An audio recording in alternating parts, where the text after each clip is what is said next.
I want to tell a little bit of a story. Gentleman David LeCours II, and from Florida. And I read this article about him, absolutely incredible.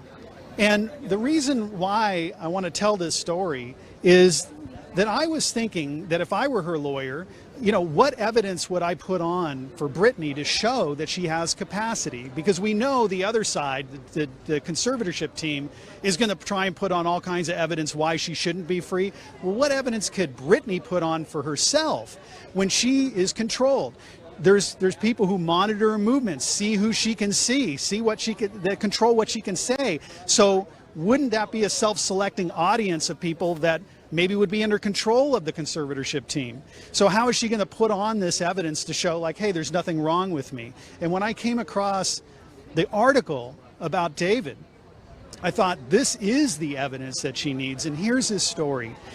David LeCours, as a child, was a Britney Spears fan. He adored her as a very young child. And as he became a teenager, he wrote her a letter.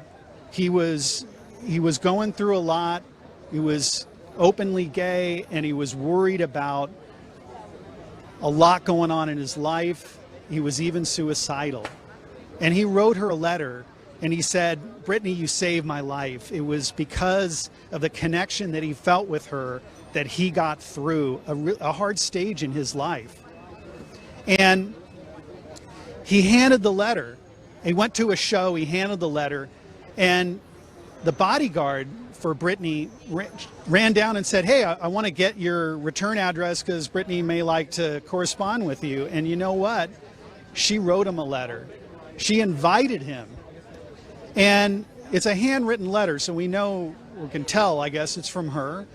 And she invited him backstage. He went to several concerts, got to know her, and he says each time she remembered his name. She remembered his story.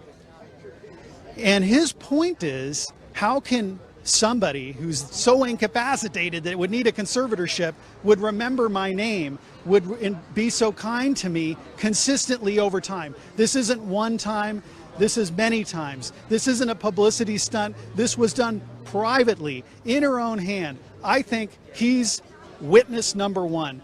That's who I would call.